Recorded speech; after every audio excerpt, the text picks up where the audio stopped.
Hey everybody, how you doing today? It's another hot day outside, so I thought I would get going early this morning and do a little video for my friend Gail, who's having a little bit of trouble using acrylic sprays. So we're down to the table and I'm going to be focusing on the DecoArt Media Misters, and I'm focusing on these because these are permanent. They're not water soluble like dilutions or those types. Now, I'm a DecoArt helping artist, and basically I love to help people, especially with the DecoArt products, but this expands to even more than that. If you think of acrylics, acrylics are permanent, where watercolors are water soluble. So acrylics are permanent. So what happens when you take an acrylic spray and you have it in a pump? What happens? Similar to if you use an aerosol spray, like aerosol spray paints, what do they always tell you on the can? That you need to clean the nozzle. Same thing with these. I have to turn them upside down and then pump, and even with that, sometimes they become clogged. So I'm not a fan of misters in general, but I found a way that I can use these misters that's a little bit more friendly to how I want to use them. And for me, because I've got so much electronic equipment around, because the videos, that's my primary focus, is not to make a mess with acrylics on the equipment. So I'm going to show you one way that you can use these. So what I did, and hopefully this is close enough for you. So I took some paper out of a large sketchbook and I just ripped them out of the spiral and I cut them. So have that. A little bit of glare there, shadow. And I've got a bunch of brushes, and I've got some soft grips, I've got some Aquilons, and I have some dollar store brushes. So just to show that you don't have to have $50 brushes to do this technique. And I also have a piece of what is this? Freezer paper underneath. What I've done with these misters, I've also put a ball bearing, a stainless steel ball bearing inside. I just picked that up at Princess Auto. I think you can get that maybe at Home Depot. And it's just to help, because acrylics, the pigment actually sinks to the bottom. It's just to shake them up. That's why in spray cans you hear that ding, ding, ding, as well as nail polish. You hear that as well. Oh, side note, do you know what I saw at the store?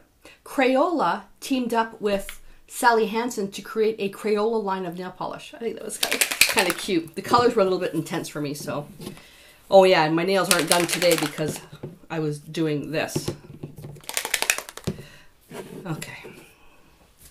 So what I'm going to do is show you some different ways that you can use these on top, and on top of that, layering and then some stenciling. So I guess it would help for me to tell you what colors we'll be using, right? So with the DecoArt Media Misters, I'm using yellow green, primary cyan, purple, red, orange, and primary yellow, white, and carbon black. And carbon black is just to show some contrast. They've all been shaken. And this is where it gets kind of messy. So I'm going to bring out a piece of palette paper here. And I'm going to take just the tops off. And then just kind of let them sit there. You know what's going to happen, right? I'm going to knock these over. I have never done this technique on camera without knocking them over. So one of the best ways to use, well, not one of the best ways, but one of the ways that you can use the sprays is just by taking the top out, and then you can just dab whatever you want. You can even splatter, and then you'll get some big dots. What you can also do, now I don't have it ready because it's going to make a mess, is that you wet the surface, do this, and then the spray drops can actually run all over the paper, almost like a marble effect. I'll use the freezer paper. So what I like to do, yeah, you guys are watching to see if I'm going to drop this stuff, right? So take a little bristle brush and load it with water. Go into your spray. Now, this has phthalo in it, so you know what happens when I use phthalo is I get it all over my fingers. So you can use a brush, bottom up, not top down, because then you'll get the spray all in your face. So you can spray like this. And it can be a very controlled spray by how close you get, a wider spray by how far you get, also with the size of the brush.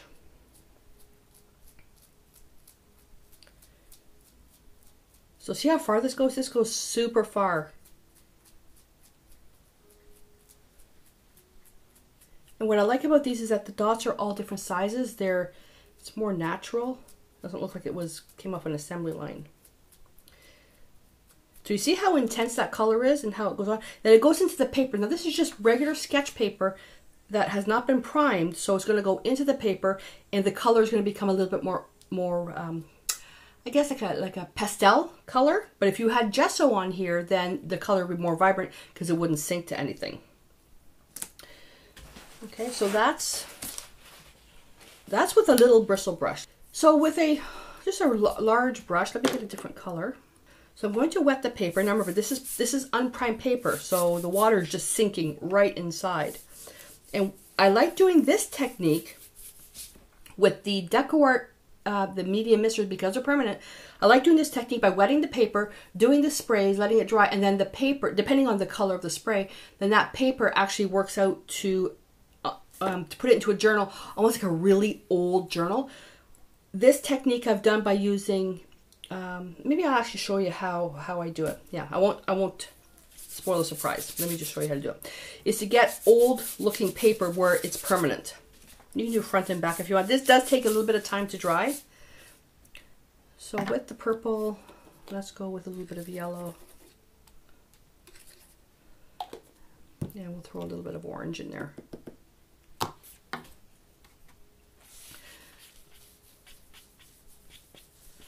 I'm going to mix purple and yellow, a little bit of that orange. Then I end up getting a brown. Making sure that the paper is always wet. Now, if you have little spray bottles, you can do this by taking the mixture, putting it in there, spraying it till you use it all, then you can rinse it out. That way it doesn't clog. I need more yellow. I'm dying to just turn this thing over. I haven't spilled anything yet. So now I'm not adding orange to this one, and you'll get a completely different color. Let's get a little bit of blue in there.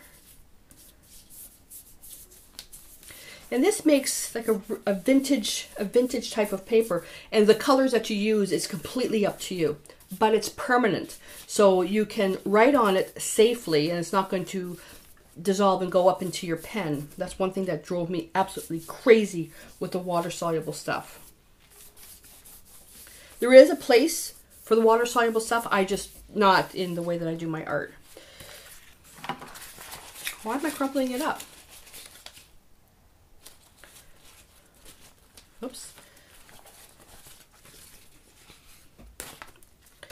So now we have beautiful paper with all those wrinkles in there. And now I didn't go right to the very edge just so I could handle it, but if you have a full cover on your table, I cut my paper too short, you can go right to the very edge, but I also tore it. So just be careful when you do this. So ideally what you want to do is take the biggest paper you have, and you maybe even leave a 1-inch border on it if you want. What I like to do is actually put a ruler and then tear my edges so the paper has that torn edge look. Then you can take some, I would say, transparent red iron oxide, and with a bristle brush, have your journal closed, and you can dry brush the end with a transparent red iron oxide to make it look like a burnt edge. It is so cool.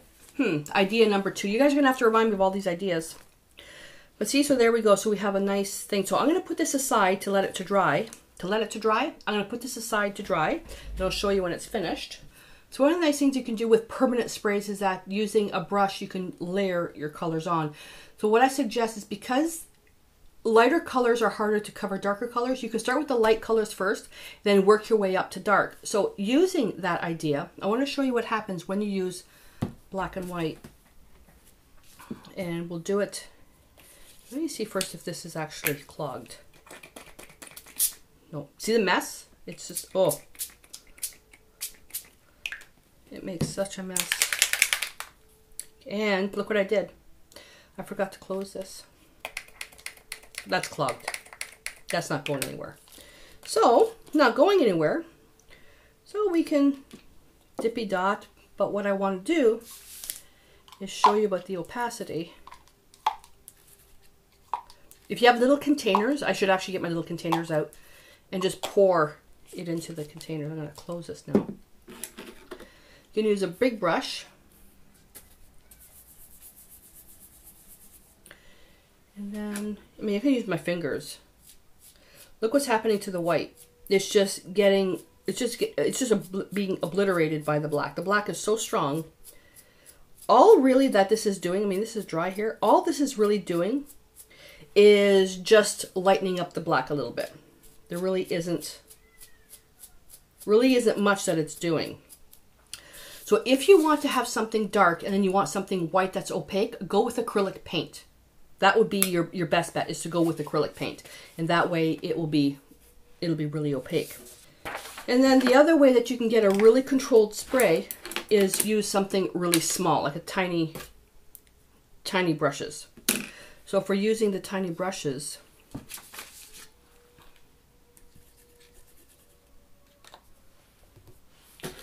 again, in water. The water is the key, and that will take some experimenting how much water to load. Now this is a brush with plastic bristles. This is from the dollar store, and you can get really controlled with the tiny brush. Look how controlled you can get with that. So by using a tiny brush when getting a really controlled spray, this is where it comes in handy if you want to do some stenciling. So I've got a nice stencil here. It's a DecoArt stencil designed by Andy Skinner. It's called Creativity. Of course, Creativity. And let's get a fresh piece of paper and we'll use that controlled spray technique. And you can use any stencil for this. I just like this stencil. So I'm just going to get a little bit more red. And now what I'm really doing now is just basically creating my limited palette. So because I don't know what's actually in the blues and the reds and yellows and all that stuff, the actual pigments, this is where it comes handy, is to do some color swatch exercises first to see how the colors come out. I know how they're going to come out, so I'm just going to work with my red, blue, and yellow. Because you can't get a clean orange from any type of color mixing, I'm going to use orange as well, just a little bit. I'm not a huge fan of purple, but I'll put it out there. Oh, and the green. But this bright green, I already know you can do with primary cyan and the primary yellow. And let's throw in, take my big brush and just throw in a little bit of water in these. That orange is really, I think I had some white in there. The orange looks really dissolved. And these work great as watercolors, as like for watercolor style.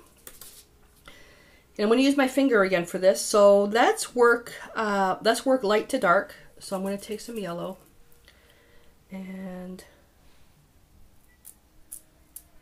you should tape your stencil down if at all possible. And I'm just going to go over.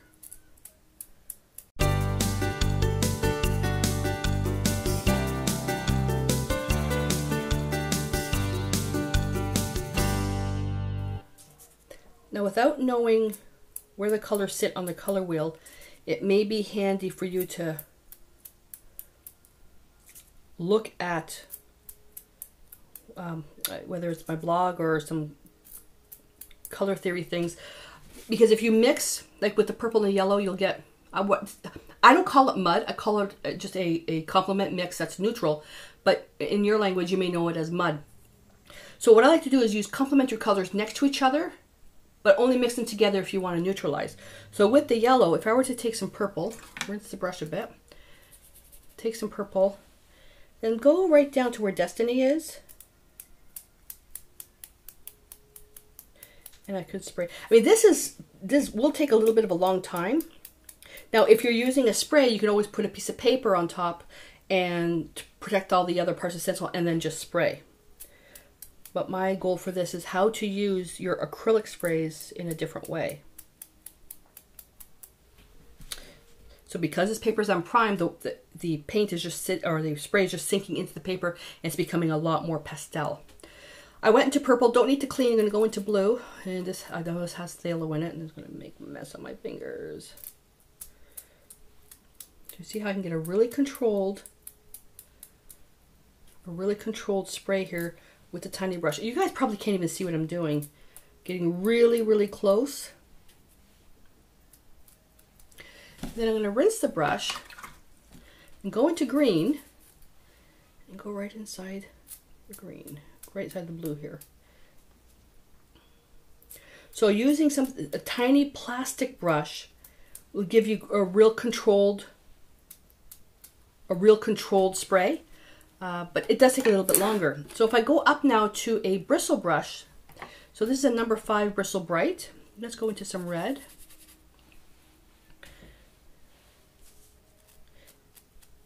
And even doing this technique, yes, you can still masking tape or put a piece of paper over some of the words. That's no problem. Take a little bit of yellow, or orange I should say. And the way that I put the spray on the palette or the paper, it still works like regular acrylic, so they will dry out. So take a mister and just spray or reload your brush on a regular basis.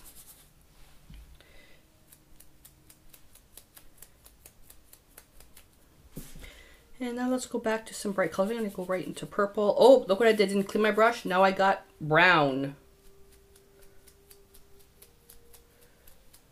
Brown, and I see some orange coming through now. And how much you go with this. I'm just going to mix the colors. Just going to mix.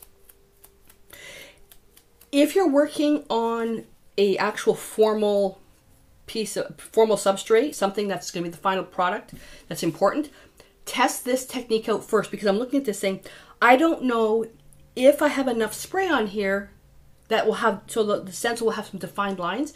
You really could hold your stencil and you can lift it up, and I can see that it does have some nice lines, and put it down without shifting it. Taping it obviously would be a good idea. So then from here I could see where I want something brighter. So as you're doing this, just keep in mind that I'm working on primed paper, so everything is sinking right in.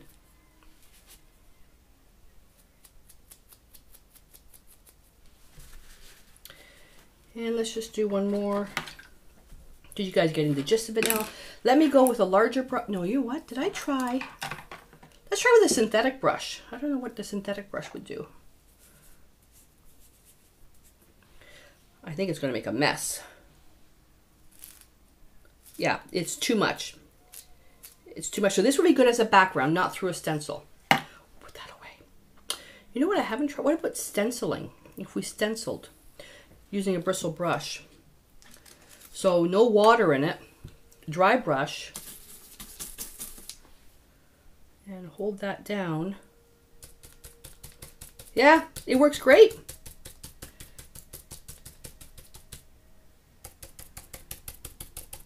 This paint has, the initial layer of the spray has dried, so now I can just overlap. You don't even have to do every letter. Let's do a green. Oops, on paper. I didn't want green right into the red. Green and red are opposite the color wheel, so you're going to get a neutral. This one has water in it. You can see how much thicker that is.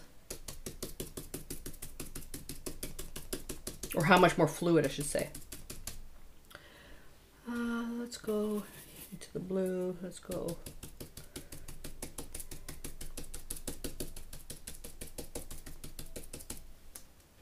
Okay, so I'm going to lift this up now. So because the paper is porous, that the actual spray, because it's water-based, well, not water-based, there is water in it, but it's just sucked right into the paper. So if you want something that's a lot more vibrant, just gesso your piece first, and then that'll help you as well. Now, the last thing that nobody likes to do, I don't like doing it, I can't stand it, but then I try to find something good in everything I don't like, and meh. Cleaning the stencils. So when you're cleaning the stencils, ideally is to, as you're using them, if you're doing ideally if you're doing a long project, just put the stencil into a container filled with water so you can clean them at the end. I'm going to close these. Because acrylics are permanent, you really want to clean your stencils, especially where there's words involved, because of the lines. So as I just, if I just wipe this, and you can do this into a journal as well, just wipe the spray into the stencil and then you'll be able to get more words in there. Just a little bit is coming off. The stencil is primarily stained. Now, because of this type of spray, it's not going to damage the stencil unless you were to pour the whole bottle in it dried that way. What I do is when I clean my stencils, I use 1000 plus stain remover. First, there's a DecoArt has a stencil cleaner as well, stencil brush cleaner. That's always the way to start. But because that's so hard for me to find, I use probably for 99% of all my cleaning, 1000 plus stain remover, and it's also known now. It's also known as winning colors, and that you clean wine stains. Red wine stains. So by using the baby wipe, this came clean. There's a little bits of stain here and there, nothing that I'm going to worry about. But in the tub, stencil in there, winning colors, or 1000 plus stain remover, and then I'll use a kitchen scrubby specifically just for cleaning my stencils, and I'll use the abrasive part, which is more the plastic, not the wire, and I'll just gently rub. Now this is a hard stencil to do that with because of all the little Gumby pokies in it, but just a gentle scrub and that'll get rid of all the paint. But stencils which are just shapes in that, I don't worry too much about that, but you'll know with the stencils that you have what you want to be careful with. Anyway, so that's it. So I hope that this helps you find some different ways to use your sprays. Again, I'm not a fan of the water-soluble sprays. That's just me. So this technique will also work with those sprays. But just keep in mind that if you're going to do the journal page technique, which I'm going to show you in a minute, the actual page technique of aging the paper, if you're using water-soluble stuff, the minute you put if you start using wet media on that, some of that color will come up, even though it's sunk into the paper. So what you can do is use a workable fixative, but then you're getting into an aerosol product to seal something. So just use something permanent for your base, and so the sprays work out really, really well for that. So it hasn't fully dried yet, but you can see that the colors are still intact. And when I prepare pages like this, my actual gear that I have set up here to hold all my lights and my cameras, I take everything off and then I hang everything on their PVC pipes, and I just hang everything with these clothes hangers with these steel clips, or you can even use regular clothesline pegs, and just to hold the paper. So I want to show you some stuff that I've already prepared. Now what I do is when I make my pages, I do them 8 by 10. And I have a press. So this is the press that I picked up at Lee Valley, and it's a flower press. It comes with Velcro straps and that, but you can use any piece of wood or heavy books. So these are just some that I keep them in the press until I need them, especially like today with the humidity. It's going to hit probably about 35 Celsius. So here's one that I made. So I've got one that I stained the pages just with leftover paint, and yeah, I tore it. And then I just used a pamphlet stitch. Where's the middle of this thing? And stitched it together. Okay, and I've got some techniques on my blog on how to do this. So, I mean, this is just something I put together really quick. And this was the Shimmer Mister, the Shimmers, which is the magenta shimmer. That's the white shimmer right there. And it's permanent, so I can write and paint on this and nothing's gonna happen. So then here, now these ones here, what I did is I took my original Masters and Stay Wet palette, took everything out, and I created a wash in there, and all I did was I was making my stuff in there to get it to the very edge. And what it does is it quickly stains both sides, and then dripping, and hanging them up a certain way, the paint drips and creates all these beautiful, beautiful patterns. So you can see where I use primarily the oranges here with color mixing, more yellows, and I mean that's a beautiful way to age some paper. And this one here, much brighter yellow. And this shimmers again. So, and by just folding that, and all of a sudden you have now a nice journal that you can work with. Because these pages are super thick like this, I recommend to do is maybe do, let's see, 1, 2, 3, 4. Make each signature 5. Well, maybe you can build it more than 5. You can go, you know, maybe 5 or 6, stitch those, and then put them all together into one cover. Or use a Coptic stitch. Coptic stitch, you can get away with probably about 5 or 6 signatures to put everything together. But it's a great way to use, a different way to use your shimmer misters and the regular DecoArt misters for creating age papers for your art journals. So I hope this gives you some ideas on how to use your DecoArt media misters and any other type of mister, keeping in mind I'm focusing on permanence with this lesson, and give you some different ideas. And you can even use this technique if you did this on like watercolor paper. Take this, cut it down into ATC sizes, cut it down into twinchy sizes, which is 2 by 2, inchy sizes, which is 1 by 1. Cut it down into postcards. Your background is already done for you. You don't have to sit there with a blank page and go, what do I do now? I'm stuck. So just by using even leftover paint on your palette to do all this type of stuff. Instant backgrounds. And you know what? Every single one is different. They may have a similar color scheme and a similar striations as they dry, but they're all different. Alrighty, so I'd like to hear from you. What do you think? Does this give you some ideas on how you can use your misters or even leftover paint? So share in the comments below. Let me know what you think, and I look forward to hearing from you. So until I see you in my next video, stay inspired.